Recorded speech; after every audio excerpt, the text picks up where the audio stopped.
जय भारत के लोग, जय भारतीय संविधान। धर्म कैसे बनता है? रेनबो एनवायरनमेंट क्या है? अनेकों कारणों की वजह से समाज में अनेकों बुराइयां जन्म ले लेती हैं। समाज के उन बुराइयों के विरुद्ध कोई जागरूक व्यक्ति या समूह उन बुराइयों को उजागर करके उन बुराइयों को दूर करने के लिए कुछ नियम बनाता है। उन नियमों को स्वयं पालन करता है, अपने परिवार, समाज, देश एवं विश्व से उनका पालन करवाता है। इन नियमों का सदियों तक पालन होने की वजह से यह नियम धर्म बन जाता है।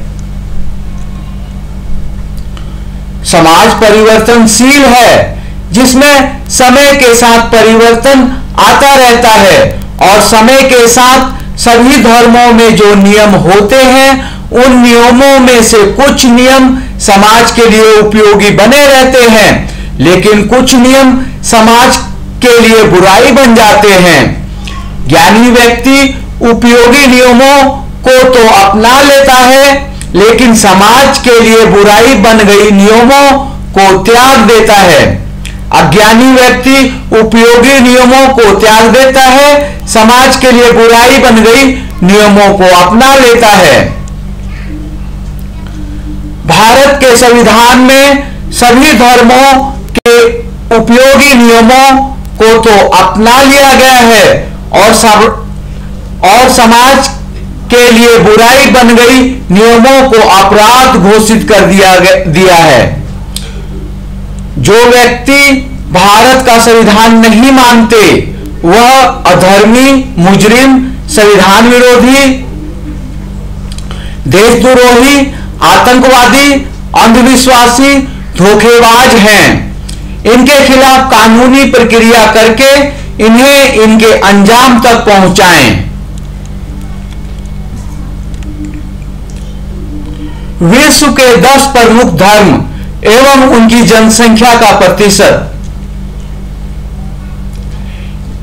एक ईसाई जनसंख्या 31.5%, जनसंख्या 2.2 अरब।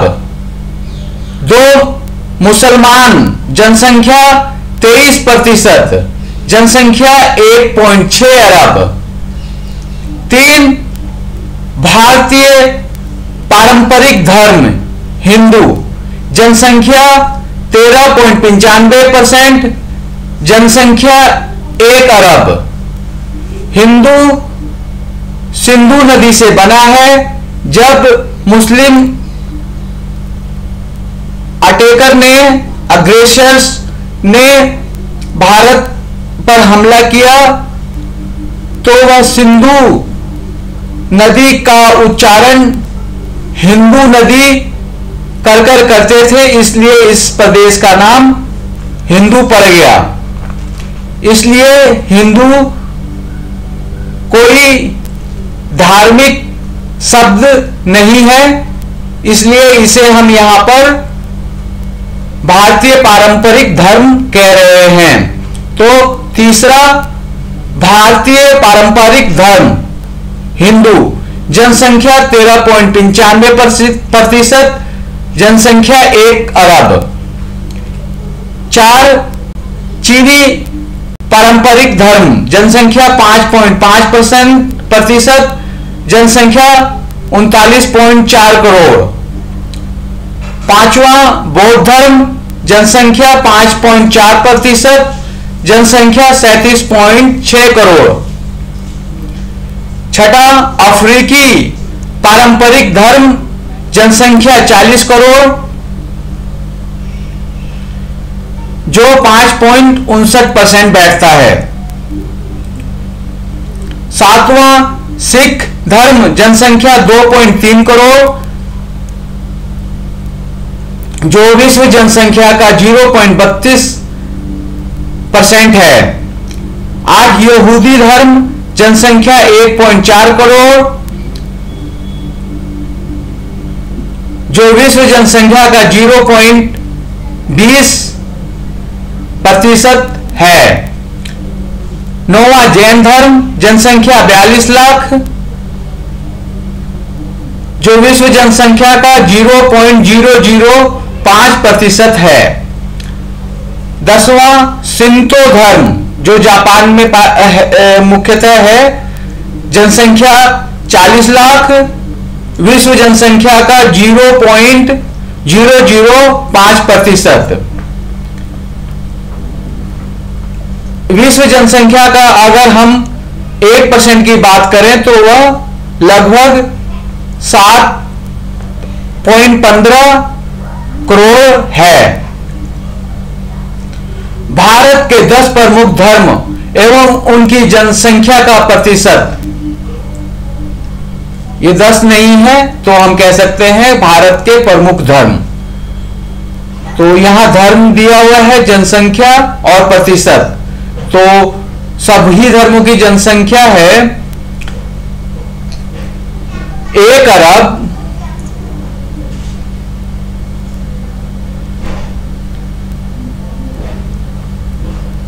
2 करोड़। यह 2010-11 की जनगणना पर आधारित है और 100% बैठ रहा है, जिसमें हिंदू 82 करोड़ 75,78,868 है, जो 80.5% है। मुसलमान 13 करोड़ 81,88,240 है, जो 13.4% है। ईसाई 2 करोड़ 40,80,016 है, जो भारत की जनसंख्या का 2.3% है। सिख 1 करोड़ 92,15,730 है, जो भारत की जनसंख्या का 1.9% बैठता है। बौद्ध धर्म 79,55,207 है, जो 0.8% बैठता है। जैन 42,25,053 है, जो 0.4% बैठता है। बहाई 19,53,112 है, जो 0.18% बैठता है। अन्य 46,86,588 है, जो 0.32% बैठता है। उन धर्मों का जिनका खुलासा नहीं किया वह है 7,27,588 है, जो लगभग 0.1% भारत की जनसंख्या का है। भारत के संविधान में यह दिया गया है कि article 25.2.b of the Constitution of India says that Jain, Sikh, Buddha Dharma are part of Hindu. It means Hindu is a group of religion including several religious contradictory to each other. Hindu धर्म नहीं बल्कि कई धर्मों का समूह है। इसमें अनेकों धर्म शामिल हैं, जैसे 1 सिख, 2 ब्राह्मण, 3 बुद्ध धर्म, 4 शूद्र मूल्यवासी SC, ST, OBC, 5 जैन धर्म, 6 क्षत्रिय धर्म, 7 लिंगायत धर्म, 8 वैश्य धर्म। उपरोक्त सभी धर्मों की अपनी अपनी मान्यता है, जो एक दूसरे के विपरीत और भिन्न हैं। जैसे कई धर्म को मानने वाले शाकाहारी तो कई मांसाहारी हैं। धर्म के आधार पर आरक्षण समाज की सबसे बड़ी बुराई है। भारत में अनेकों स्थानों पर धर्म के आधार पर आरक्षण है, जैसे मंदिरों में, सुप्रीम कोर्ट एवं हाई कोर्ट में, अनेकों सरकारी एवं गैर सरकारी संगठनों में आदि जगहों पर। धर्म के आधार पर आरक्षण समाज की सबसे बड़ी बुराई है, जिसे सभी धर्मों, जातियों, क्षेत्रों एवं वर्गों को जनसंख्या के अनुपात में आरक्षण देकर दूर किया जा सकता है। भारत में आर्थिक आधार पर आरक्षण है, जो निम्नलिखित वर्गों में दी गई है। एक, अनुसूचित जाति 15%, 2, अनुसूचित जनजाति 7.5%, तीसरा, अन्य पिछड़ा वर्ग जिसकी जनसंख्या 54% है, लेकिन सुप्रीम कोर्ट ने 27% पर रोक लगा दिया है, क्योंकि ओबीसी में उनका प्रतिनिधित्व सुप्रीम कोर्ट में भी नहीं है और हाई कोर्ट में भी नहीं है। तो यह आर्थिक आधार पर है। आर्थिक आधार पर जिनकी आय 8 लाख से कम है, अब इसका दोबारा से 12 लाख तक करने की योजना बन रही है। चौथा, सामान्य वर्ग 10% आर्थिक आधार पर जिनकी आय 8 लाख से कम है। 5, सामान्य वर्ग 40.5% आर्थिक आधार पर जिनकी आय 8 लाख से ज्यादा है। भारत में 7% आर्थिक आधार पर आरक्षण है। भारत में लगभग 98% लोगों की आय 8 लाख से कम है, जिन्हें अधिकतम 59.5%, न्यूनतम 0% आरक्षण मिला हुआ है। जैसे भारत के सर्वोच्च न्यायालय, उच्च न्यायालयों में इनका प्रतिनिधित्व 0% है। भारत में लगभग 2% लोगों की आय 8 लाख से ज्यादा है, जिन्हें अधिकतम 100% और न्यूनतम 40.5% आरक्षण मिला हुआ है। इस सूचना को ज्यादा से ज्यादा शेयर करके 98% लोगों को हर जगह 98% हिस्सेदारी और 2% लोगों को 2% हिस्सेदारी सुनिश्चित करने में अपना योगदान दें। DRA.bcdks.com वेबसाइट पर और महत्वपूर्ण जानकारियां आप प्राप्त कर सकते हैं और अपने अधिकार कैसे प्राप्त कर सकते हैं वह भी जानकारी ले सकते हैं। रामायण, महाभारत आदि कहानियों में विदेशी आर्यों के पास सभी अधिकार हैं। एकलव्य, शंबुक जैसे शूद्र मूल निवासियों को कोई अधिकार नहीं है। DRA.bcdks.com। हिंदू 3 तरह के हैं। 1, 26 जनवरी 1950 से पहले के हिंदू, जिसमें शूद्रों को कोई अधिकार नहीं थे। 2, 26 जनवरी 1950 के बाद के हिंदू, जिन्हें संविधान लागू होने के बाद शूद्रों को ब्राह्मणों के बराबर अधिकार है।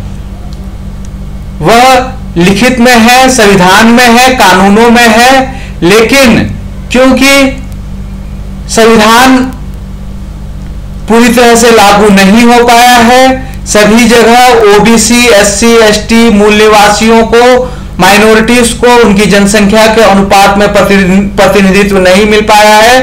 तो यह पूरी तरह से जब लागू हो जाएगा तो दूसरा, जो 26 जनवरी 1950 के बाद के हिंदू, जिन्हें संविधान लागू होने के बाद शूद्रों को ब्राह्मणों के बराबर अधिकार है, वह पूरी तरह से लागू हो जाएगा। तीसरा, पढ़े लिखे अनपढ़ गंवार गुलाम हिंदू, जो उनका मालिक बोलता है उसी को धर्म मान लेते हैं। अब आप सोचो, आप कौन से हिंदू हो? यह उनके बारे में है जो अपने आप को हिंदू कहते हैं, लेकिन हिंदू कोई धर्म नहीं है। उसको हमने इसके अंदर भारत पारंपरिक धर्म माना है। धर्म बताता है कि एक व्यक्ति का दूसरे व्यक्ति से कैसा व्यवहार तथा प्रकृति के साथ कैसा व्यवहार हो, जिसे माना भी जा सकता है और नहीं भी माना जा सकता, जिसकी कोई बाध्यता नहीं है।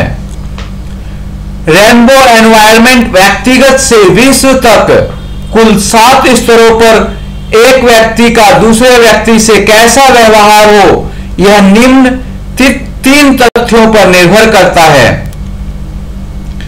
एक, राष्ट्रीय एवं अंतर्राष्ट्रीय नियमों के आधार पर, या हम कहें कि एक, राष्ट्रीय एवं अंतर्राष्ट्रीय कानूनों के आधार पर। दूसरा, प्रकृति जो सर्वोच्च शक्ति है के आधार पर। और तीसरा, सत्य के आधार पर, वह सत्य जो पूरी दुनिया स्वीकार करती है। उपरोक्त तथ्यों से यह सिद्ध होता है कि धर्म माने चाहे ना माने कोई बाध्यता नहीं है।